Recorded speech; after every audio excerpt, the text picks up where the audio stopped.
자, 이제 볼까요? 우리 이제 강제 한번 볼게요. 자, 우리요 문학 작품을 볼 때는요 항상 제목을 먼저 읽는 게 중요합니다. 왜냐면 제목에 대부분의 핵심이 다 들어가 있기 때문이에요. 그래서 우리는 아마 17년 동안 습관적으로 뭐든지 지문과 문제를 받으면 위에서 아래로 쭉 읽는 습관이 있었을 거예요. 근데 사고 방식을 바꾸지 않으면 점수는 안 바뀌어요. 그래서 우리는 앞으로 어떻게 문학을 읽을 거냐면은 무조건 제목을 보고 바로 문제로 넘어갈 겁니다. 지문을 먼저 읽지 마세요, 절대. 자, 제목 보시면요 당제라고 나와 있죠. 자, 제목으로 뭔가 좀 알아버려야 되는지 전혀 모르는 제목이에요. 넘어가시면 돼요, 그냥.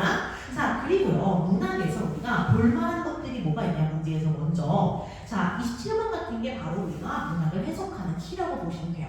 자, 여러분 보기 지문에 나오면요. 우리 여러분들이 지문, 작품으로 들어가기 전에 무조건 먼저 읽고 들어가야 이기는 거예요.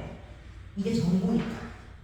그래서 우리가 문학 문제를 풀 때는요 항상 문학 자체는 작가의 글을 그대로 옮겨오는 거잖아요. 그렇기 때문에 작가의 의도가 담긴 글을 우리가 보는 거지 출제자의 의도가 지문에 담겨있진 않아요. 그럼 출제자의 의도는 어디에 담겨? 이런 문제나 보기, 그들이 직접 만드는 거니까 이건.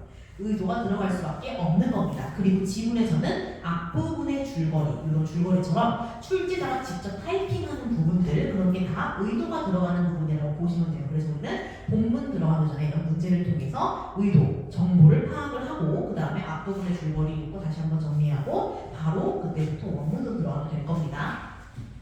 자, 27번 보기 먼저 볼게요. 자, 보기를 바탕으로 윗글을 감상한 내용들을 안녕을 보려는 그 보기가 뭐예요? 윗글을 이해하기 위한 정보다라고 보시면 되겠죠. 자, 보기 한번 보자. 당제는 민족 순환의 역사와 산업화를 겪은 농촌을 배경으로 한몰 영감 내외와 마을 사람들이 경험한 아픔을 보여준대요. 아, 당제는 그런 배경이 언제야? 민족 순환의 역사? 번화가 일제강점기부터 6.25야. 그쵸? 산업화는 언제? 70년대 됐죠. 그러니까 어떻게 보면 한국이 근현대사를 다루소리라는 뜻이에요. 그러니까 이게 우리가 이미 시대적 배경을 알고 있는 상황이라고 보시면 되는 겁니다. 그리고 농촌의 공간도 나와 있죠.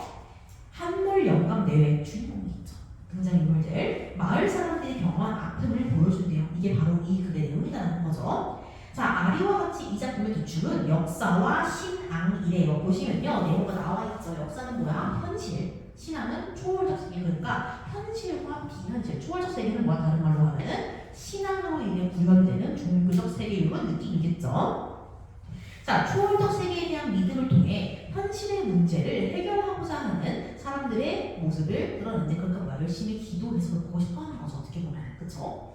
자, 그래서 신앙, 무언가를 믿는 민족신앙이든 뭐든 그걸 함으로써 현실에서 느끼는 어떤 것들, 아픔, 그렇죠? 농촌에서 겪는 아픔들을 극복하고 싶어 한다라는 게 핵심인 겁니다. 자, 그 다음 내려갈게요. 그 다음 보시면 뭐가 나와요? 미륵바위, 따옴표 나오죠. 이건 뭐야? 인용한다는 거야. 이 미륵바위 어디에 나오는 거예요? 그 다음에 나오는 소재인 거야. 자, 미륵바위라는 소재는 뭐예요? 개개인, 뭐 한몰 영감 내외든 마을 사람들이든 이 사람들이 초월적 세계를 향해 직접적으로 기원할 수 있는 거야. 우리가 내가 기도를 한다는 거죠. 그리고 마을신 또 등장하는 사람이겠네.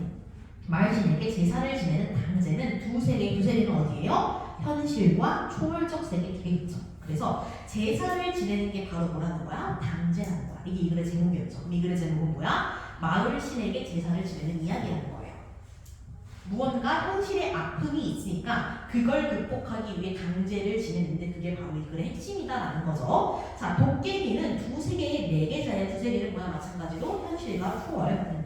자, 마을 사람들의 일상과 함께 하고요. 이처럼 소설은 현실의 삶이 초월적 세계와의 교류를 통해 기도를 하는 걸 통해서 집행되고 이어져 간대요. 이게 지금 이 글의 내용 전체입니다. 이걸 안 읽고 들어가면 어려울 수밖에 없어요. 하지만 읽고 들어가면 뭔가를 간절히 바라기 때문에 이 힘든 시기를 극복하기 위해 기도하는 거다라는 거 알 수 있겠죠. 그래서 원래 우리가 모의고사를 풀 때는요. 이런 보기 지문을 보고 바로 밑에 선지를 지워 나가요.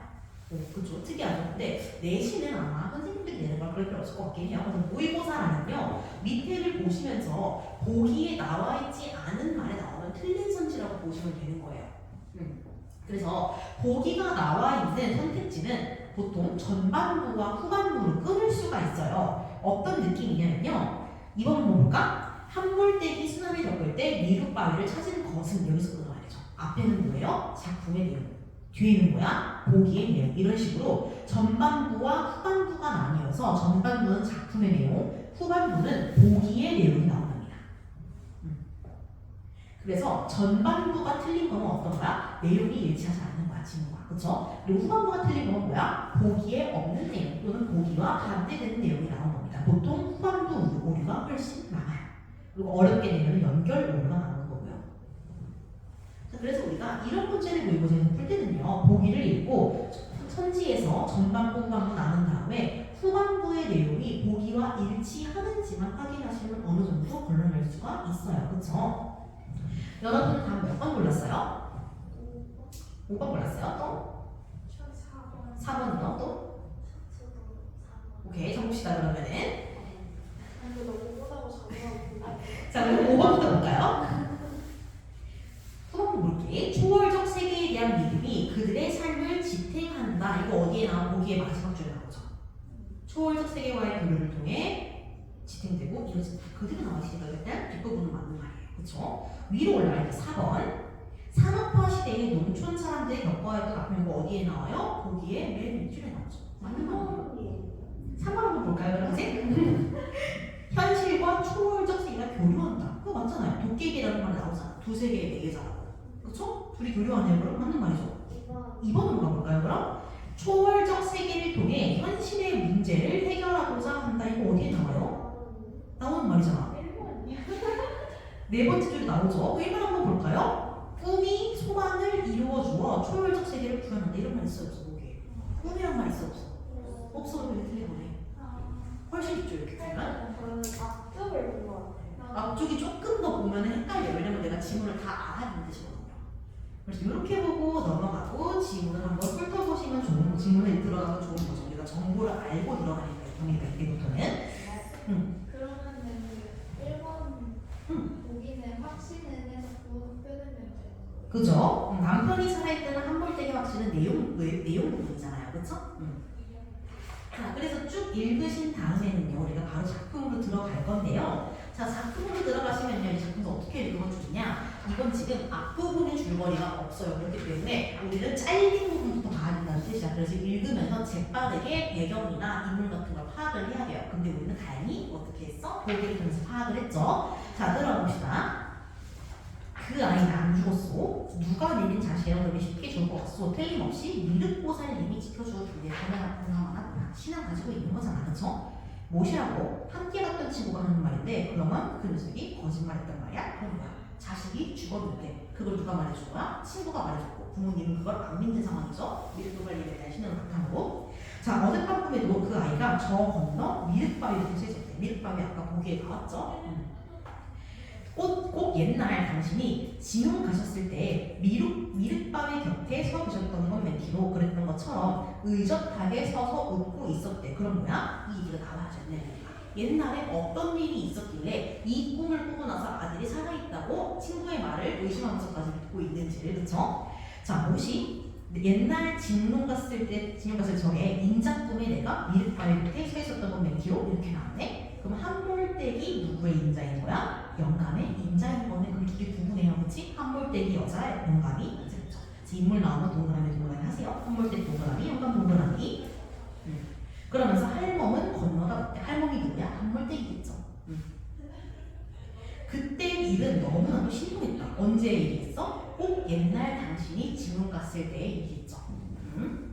탄광에서 갱도가 무너져 죽었다고 집에 사망 통지서까지 온 영감이 죽지 않고 살아왔던 게 바로 뭐야? 그때 일이었죠.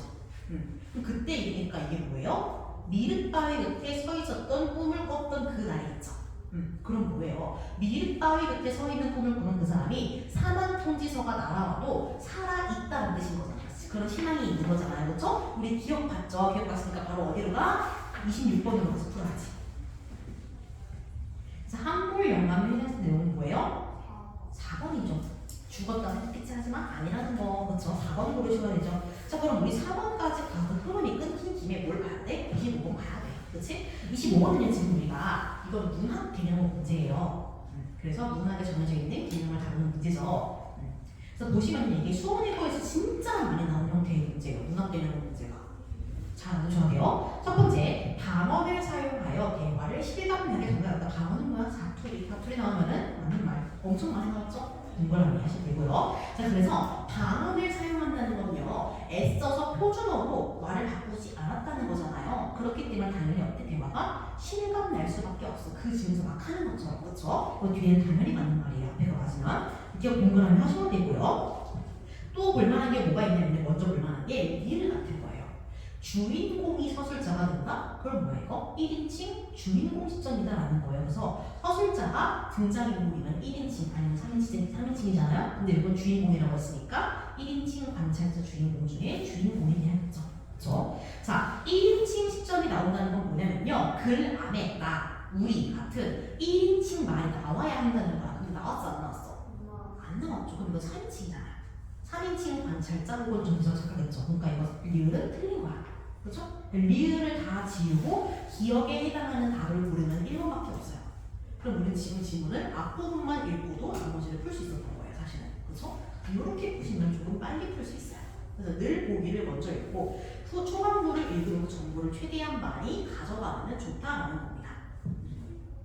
사실 그래서 이 글은요 마지막 그 따옴표가 핵심이에요. 되게 슬픈 얘기 마지막 따옴표가. 그래서 이런 식으로 여러분들이 좀 문학을 접근하면 풀기 쉬울 겁니다. 자, 그래서 여러분들이 지금 푸는 거 알았으니까 이런 방식을 기반으로 해서 그러니까 보기를 먼저 읽고 지문을 읽고 필요한 부분을 발췌해서 오는 그런 방식으로 3월, 6월 풀어볼 겁니다. 그럼 다음 주에 우리가 의문의 변동을 하고 남은 시간 동안 여러분들이 풀어온 것 바탕으로 제가 한 번 또 문학 풀이를 해드릴 거예요. 네.